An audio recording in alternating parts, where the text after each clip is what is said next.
Om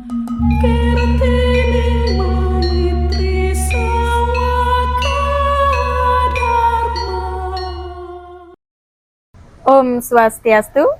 Om Swastiastu. Salam sahabat Bisma dari Tabanan untuk Nusantara.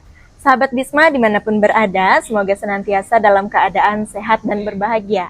Pada hari yang baik ini kembali lagi bersama saya, Nyoman Parwati, dalam acara Bisma Podcast, Bincang Santai Materi Agama. Bisma Podcast ini merupakan salah satu program inovasi dari kantor Kementerian Agama Kabupaten Tabanan. Baik sahabat Bisma, pada hari yang baik ini kita sudah kedatangan dua narasumber yang sangat luar biasa dari kelompok kerja penyuluh agama Hindu pada kantor Kementerian Agama Kabupaten Tabanan. Baik, langsung saja kita akan berkenalan terlebih dahulu dengan kedua narasumber kita hari ini. Jadi yang pertama ada Bapak Iwayan Balik Tambe. Om Swastiastu Pak Balik. Punapi gatra Bapak, becek nggih? Nggih, rahayu sebentar. Dan narasumber kita yang kedua ada Bli Made Danu Tirta. Om Swastiastu Bli Danu. Bagaimana kabarnya hari ini? Baik ya? Iya, sehari rahayu. Nah, itu dia sahabat Bisma, kedua narasumber kita dari kelompok kerja penyuluh agama Hindu pada kantor Kementerian Agama Kabupaten Tabanan yang akan menemani kita dalam acara Bisma Podcast kali ini. Seperti pada acara Bisma Podcast sebelumnya, kembali lagi kita akan tentunya berbincang santai terkait dengan materi agama. Nah, Pak Balik dan Didanu, mungkin materi yang akan kita bahas hari ini masih ada kaitannya dengan salah satu hari suci yang ada dalam agama Hindu. Jadi dalam agama Hindu itu kan khususnya di Bali dan Nusantara itu memiliki banyak sekali hari suci begitu. Tidak hanya seperti Galungan atau Nyepi, tetapi masih banyak sekali hari suci Hindu yang ada di Bali maupun di Nusantara. Nah, salah satu yang akan kita bahas kali ini yaitu hari suci Siwaratri ya. Bertepatan kita akan menyambut hari suci Siwaratri. Jadi pembahasan hari ini terkait dengan materi hari suci Siwaratri. Nah, Bidanu dan Pak Balik, mungkin di sini di mana umat Hindu di Indonesia, di Bali maupun di Nusantara itu mungkin masih banyak yang belum begitu memahami bagaimana makna maupun filosofi dari pelaksanaan hari suci Siwaratri itu sendiri. Nah, untuk menambah pengetahuan kita dan juga sahabat Bisma Podcast di rumah mungkin bisa dibantu dijelaskan sebenarnya apa sih arti dari Siwaratri itu sendiri dan mengapa umat itu antusias dalam melaksanakan hari suci ini. Mungkin bisa Bidanu terlebih dahulu, silakan Bi. Oke, semua Parwati dan Rahajeng dan Rahayu saya ucapkan kepada umat Hindu Sedharma, terlebih yang sedang menyaksikan Bisma Podcast dari Kementerian Agama Kabupaten Tabanan pada hari ini, yang tentunya juga akan melaksanakan pelaksanaan Brata Hari Suci Siwaratri. Nah, semoga tafsir, kemudian semoga apa yang kami dialogkan pada kali ini tentang Siwaratri bisa menambah nanti perenungan umat Hindu Sedharma, pemirsa Bisma Podcast, ketika melaksanakan Hari Suci Siwaratri dimanapun itu dilaksanakan. Nah, terkait dengan pertanyaan tadi, jadi sebelum ke sana, Parwati, perlu saya sampaikan bahwa Siwaratri ini merupakan, kalau menurut pendapat saya ya, tradisi spiritual kuno terkait dengan pemujaan Siwa yang sejatinya tidak hanya dilakukan setiap tahun gitu, akan tetapi sebenarnya mengisyaratkan manusia itu untuk mengingat Siwa sebagai umat Hindu yang memegang konsep Siwaisme, untuk mengingat Siwa itu setiap hari. Jadi ini adalah sebuah tradisi kuno. Dan yang kedua, Siwaratri sebagaimana upacara-upacara lainnya juga memiliki banyak nilai. Nah, nilai-nilai inilah yang kadang-kadang belum mampu untuk diinternalisasikan ke dalam diri oleh umat Hindu semuanya, sehingga konsep daripada Siwaratri belum terkontekstual secara maksimal dalam kehidupan sehari. Mungkin masih minim ya, apa makna dari Siwaratri itu sendiri di kalangan masyarakat Hindu khususnya. Sehingga di sini kembali kita setiap tahun memberikan pengingat, dan meskipun di media-media mungkin sudah banyak diulas mengenai Siwaratri, akan tapi kembali kita memberikan pengingat terkait dengan apa sih Siwaratri dan bagaimana pelaksanaannya. Nah, terkait dengan pertanyaan Parwati tadi, jadi apa itu Siwaratri? Nah, ketika bertanya apa itu Siwaratri, maka kita bisa menjabarkannya dari sisi asal kata secara etimologi dulu. Jadi Siwaratri itu terdiri dari dua kata, yakni Siwa dan Latri. Apa itu Siwa gitu? Kalau kita telusuri, ya Siwa itu adalah manifestasi daripada Tuhan. Itu ide Sang Hyang Widiwasa kalau dalam Hindu. Nah, kemudian kalau dalam perspektif sosiologis, Siwa ini juga dapat dikatakan sebagai kasih sayang atau pelayanan.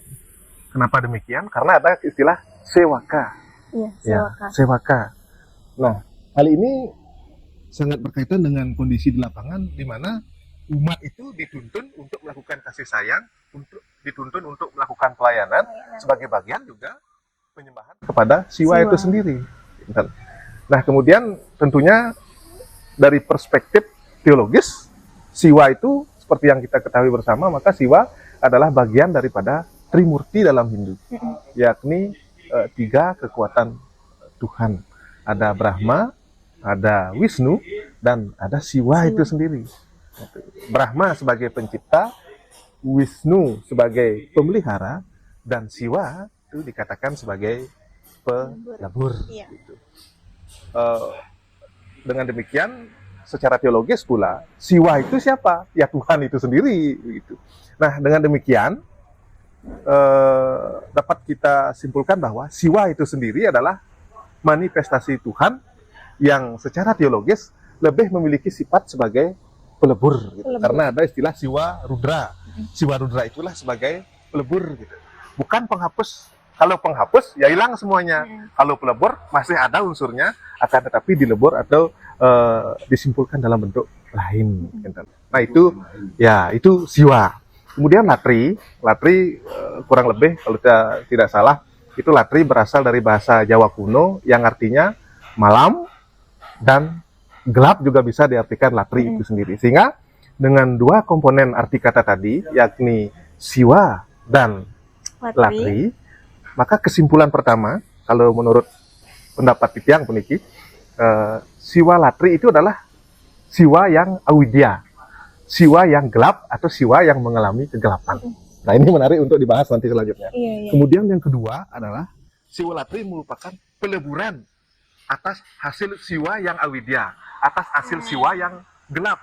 Jadi yang dimaksud dilebur itu adalah unsur awidya atau gelap. Ya, apa hasil awidya? Awidya sama dengan tidak tahu, asal sebuah belum berarti banyak dosa yang bisa, jadi dia melebur dosa. Jadi ada kaitannya ke sana, ya, awidya, kebodohan atau ketidaktahuan.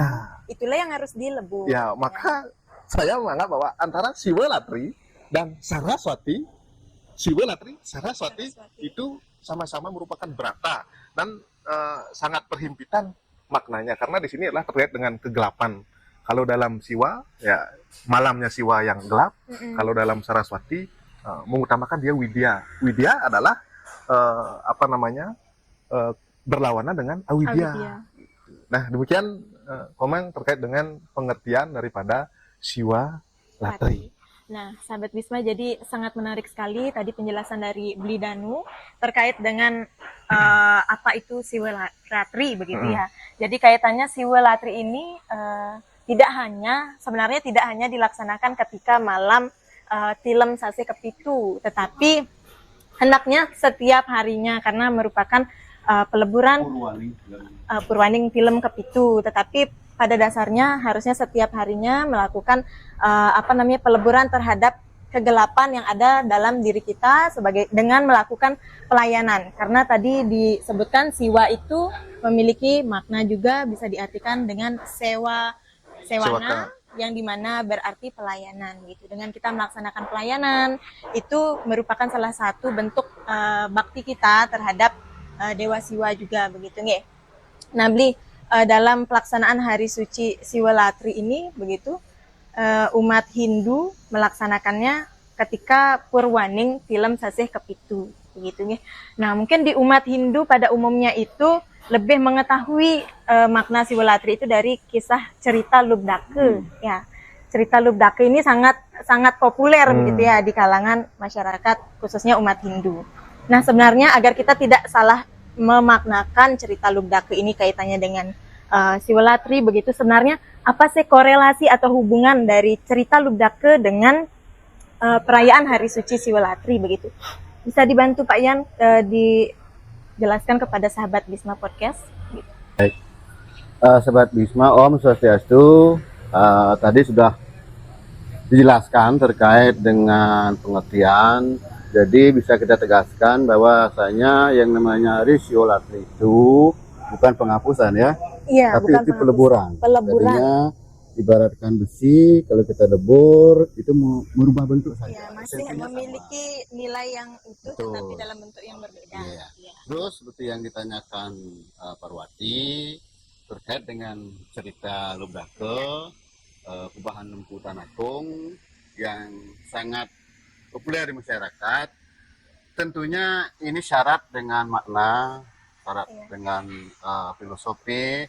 Kita sangat bersyukur sebagai generasi muda sekarang ini diwariskan oleh leluhur kita terdahulu, berupa salah satunya cerita-cerita seperti itu, di mana cerita ini tentunya menjadi tuntunan untuk kita wariskan sekarang ini.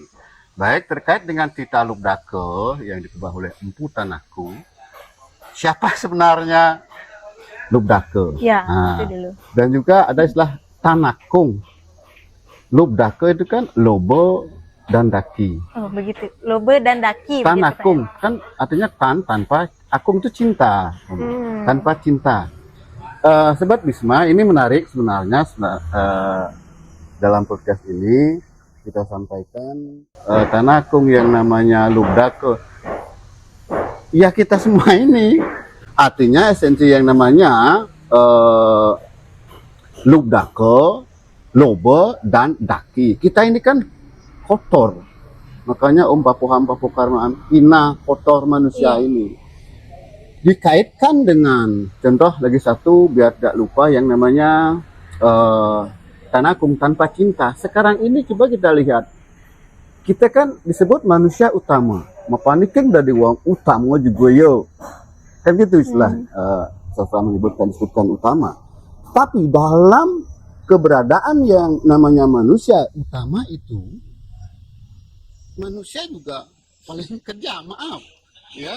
Lingkungan sekarang adanya banjir di mana-mana, Karena ulah dari manusia itu apakah sendiri. itu manusia utama? Inilah momen-momen kita dalam pelaksanaan siwolatri ini, kita itu introspeksi diri, itu yang utama. Mengulat sarira apa yang sudah kita kerjakan dahulu, bagaimana untuk kelanjutannya.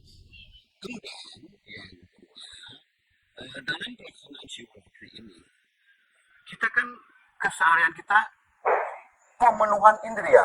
Tetapi kita akan biar tidak lupa yang namanya tujuan hidup menurut agama bukan hanya jagat hidup, kebahagiaan di skala, tetapi ada namanya kebutuhan spiritual ini. Itu kan tujuan kita. Moksatam jagat kita ya caiti darmo. Kita diingatkan tentang hakikat tujuan kita hidup sebagai umat beragama Hindu. Di sini momen ini sebagai hari mengelingkan biar kita selalu ingat dalam tujuan kita kesini ini apa, hidup ini, seperti itu Parwati. Ya, jadi kisah Lubdake itu mengingatkan kita akan diri manusia sebenarnya Pak Iya. ya. Lobe dan daki begitu. Tuh. Dimana kita tidak Tanakung luput tanpa cinta. tanpa cinta. Dimana kita tidak luput dari kotor. Betul. Kemudian juga ketidakpuasan adalah sifat manusiawi yang perlu juga kita kendalikan tentunya. Betul. Sebagai bentuk pengingat kita di hari suci Siwelatri itu bahwasanya semua yang kita dapatkan di dunia hanya sementara. Harusnya kita mengingat apa tujuan kita terkait dengan moksatam jagatita ya caiti dharma. Begitu. Jadi memiliki makna spiritual yang lebih dalam kaitannya dengan Lubdake itu sendiri, mengingatkan bahwasanya kita sebagai manusia harus ingat akan apa tujuan kehidupan dalam agama Hindu, buta terhadap kebutuhan duniawi saja. Biar seimbang kebutuhan jasmani, kebutuhan rohani. Nah, itu dia penjelasan dari Itu kalau hubungannya. narasumber kita kaitannya dengan korelasi antara cerita Lubdake yang dimana sangat populer dalam agama Hindu dengan perayaan Hari Suci Siwelatri. Nah, begitu. Kemudian Pak Yan, dalam agama Hindu ketika kita melaksanakan Hari Suci, selain tujuannya kita harus ingat perayaan Hari Suci tersebut kan tentunya memiliki tujuan. Namun sebelum mencapai tujuan kita harus menggunakan Prosesnya. atau melaksanakan Berarti ini bagaimana? ya pelaksanaan hari suci itu harus dengan benar, begitu kan Pak Yan, sebelum Ya. kita menginginkan tujuan dari kita melaksanakan sebuah hari raya. Nah, sebenarnya bagaimana seharusnya pelaksanaan hari suci Siwalatri yang ideal di kalangan masyarakat Hindu, begitu Pak Yan? Baik. Terima kasih, sahabat Bisma. Yang paling penting di pelaksanaannya, pelaksanaan Brata Siwalatri ini. Fenomena kita di masyarakat kadang-kadang, terutama generasi muda tentunya, pada saat terutama malam Siwalatri itu dipakai untuk ya ke pantai sama teman-temannya minum-minum. Berekreasi, Oknum begitu. ya. Oknum ya. Seperti yang Bapak yang sampaikan di awal, kita setungkara ya bersyukur dengan apa yang sudah diwariskan penua-penua tetua-tetua kita dahulu. Ini ada tingkatan-tingkatannya. Yang yakin semuanya udah mengetahuinya. Ada nista, madya, utama. Kita beragama itu tidak harus dengan arus ini, enggak. Ini sangat fleksibel, luas. Ya, ada nista yang paling simpel. Ya cukup dengan jagra saja, bergadang. Terus jagra saja yang paling simpel sambil saya main HP boleh nggak? Nah, itu Tentunya yang namanya manusia itu tidak ada tidak hanya tubuh jasmani, manusia bisa hidup ada nama jasmani dan rohani. Kita lanjut terkait dengan bagaimana pelaksanaannya, tentunya ada tingkatan-tingkatannya Parwati ya, ada tingkat nista, madya, utama. Kalau nista itu cukup dengan jagra. Jagra itu kan begadang. Ini Tentunya disesuaikan begadang. Begadang itu tidak ada aturan-aturannya. Tidak sama begadang dengan jagra. Kalau cuma jagra begadang itu ya jasmaninya saja, rohaninya tidak. Kemudian yang kedua, tingkatan madyanya jagra dengan upawaso. Brata juga brata yang madya. Kemudian yang ketiga ditambah dengan mono brata tidak bicara. Tentunya biasanya ya di masyarakat pelaksanaannya ini disesuaikan dengan kemampuan, sesuaikan dengan kondisi kita. Tentunya sebelum pelaksanaannya itu brata itu tentunya kita mau keling dulu ya, keling, meniatkan diri kita ya, bahwasanya izin dulu menyampaikan. Nah, sesidan apakah nyidanglah pejati atau canang sari uning rego ring kemulan terus sesidan semangan ini ke uningan tidang jaga ngelaksanayan Brata Siwalatri. Nah, sahabat Bisma, jadi dalam melaksanakan tapa brata Siwalatri itu dia sudah dijelaskan oleh narasumber kita yang sangat luar biasa tadi Pak Balik, kaitannya dengan pelaksanaannya yang sebenarnya bagaimana. Jadi kita melaksanakan jagra tidak hanya jasmaninya saja, tetapi juga hendaknya rohaninya melakukan jagra atau pengendalian diri. Diisi dengan kegiatan-kegiatan positif. Tentunya dengan pemujaan Pak Yan ya, pemujaan kepada Siwa ataupun dengan Nusanti. Nah, sahabat Bisma, jadi yang terakhir tidak kalah penting kita bahas dan perlu kita ketahui bersama kaitannya dengan Hari Suci Siwalatri ini, yaitu apa yang bisa kita petik atau yang bisa kita ambil sebagai untuk dijadikan tuntunan atau pedoman dari refleksi Hari Suci Siwalatri untuk kehidupan kita, begitu. Nah, jadi Bli Danu, apa sih refleksi Siwalatri itu yang bisa kita jadikan tuntunan dalam menjalani kehidupan khususnya umat Hindu di masyarakat pada umumnya, Bli? Baik, Parwati, jadi pertanyaan yang menarik ya. Nah, ini yang penting. Ada hari suci, jangan hanya diperingati ya kan, tapi direfleksikan dalam diri. Kehidupan sehari. Ya, nah terkait dengan Hari Suci Siwalatri, secara konseptual sudah dijelaskan dan tadi Pak Yan juga sudah menambahkan dari sisi ceritanya terkait dengan Lubnake. Maka refleksi yang dapat kita petik dan kita ejawantahkan dalam kehidupan ini dari perayaan Hari Suci Siwalatri, yang pertama itu adalah kejarlah widya, kejarlah pengetahuan itu, agar tidak menjadi siwa yang gelap, siwa yang awidya. Maka mari ciptakan widya gitu. Makanya di dalam beberapa teks kita mengatakan bahwa widya sastra maka dipe di kanang ribuana. Jadi widya pengetahuan itu adalah sinar bagi tiga dunia ini, bagi kita semua di sini gitu. Makanya dalam lontar Waraspati Tatwa dikatakan bahwa terkait dengan siwalatri juga ini ada aturu dan atutur. Apa itu Nah, bukan? aturu itu artinya tidur dan atutur tidak tidur. Nah, itu dalam Muraspati Tattwa yang isinya adalah percakapan antara Begawan Muraspati dengan Bathara Iswara. Nah, Bathara Iswara mengatakan bahwa orang yang dikuasai oleh indrianya, maka dia akan menjadi pemalas dan cenderung sering tidur. Ketika dia sering tidur, maka dia lupa dengan atmanya, lupa dengan dirinya, lupa sama dengan papa, papa sama dengan dosa. Gitu. Sehingga apa yang harus dilakukan? Maka kita harus atutur. Atutur itu tidak tidur. Artinya istilah jagra dipentingkan. Orang jagra, orang tidak tidur, ingat dengan dirinya, sadar dengan dirinya. Itu makna jagranya. Sehingga dengan jagra ini juga merupakan awidya, proses pengetahuan. Pengetahuan terhadap apa? Pengetahuan terhadap diri. Itu sehingga mengetahui diri ini yang penting, yang pertama. Yang penting. Ya, itu yang pertama. Kemudian refleksi yang kedua yang bisa kita petik dari pelaksanaan hari suci siwalatri adalah fokuskan objek yang akan dikendalikan. Kalau jagra itu adalah bagaimana mengetahui diri untuk untuk memaksimalkan kualitas diri. Sekarang ketika sudah kita pintar, ketika sudah kita tahu, fokuskan objeknya. Apa yang harus dikendalikan?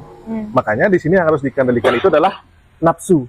Nafsu itu sendiri. Makanya kalau dalam kekawin siwalatri kalpa dijelaskan bahwa catur dasi kresna paksa lubdake angaran supapan kresna dalam yang artinya adalah bahwa kurang lebih ya, yang artinya adalah bahwa ketika panggung 14 turwaning film kapitu itu, di film yang sangat gelap, lubdake ke dalam hutan itu menggunakan pakaian serba gelap.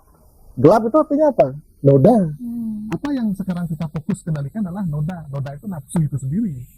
Demikian ini maknanya. Sehingga dalam kekawin siwalatri kalpa juga disebutkan bahwa lubdake itu menuju lor wetan. Lor itu artinya utara, wetan artinya timur. Jadi antara utara dan timur dalam konteks ini adalah kajak angin. Kajak angin dalam konteks spiritual kan arah yang paling suci.